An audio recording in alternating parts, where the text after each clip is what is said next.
Bentornati alla Posta del Cuore. Elsa, in molti ci stanno scrivendo, ma dove possiamo fare una fuga romantica, una fuga d'amore? Oh, questa è una bellissima risposta. No, è più una domanda che... Una domanda? Sì.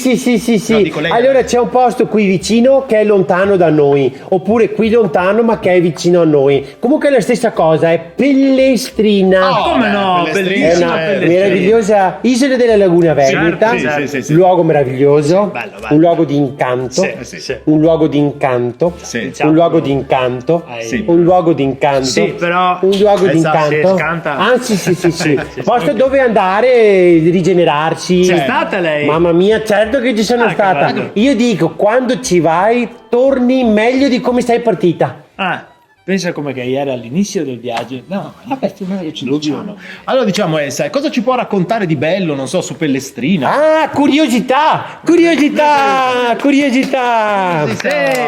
Sapete come si chiamano gli abitanti di Pellestrina? No. Allora, Luisa, Sì. Anna, Michela, Kevin ho conosciuto, Giuseppe, un altro Giuseppe, Due poi Giuseppe, c'era un Marino, poi questi ho conosciuto Allora, per ora. Scusi Elsa, scusi se mi permetto, ma credo che si chiamino Pellestrinotti.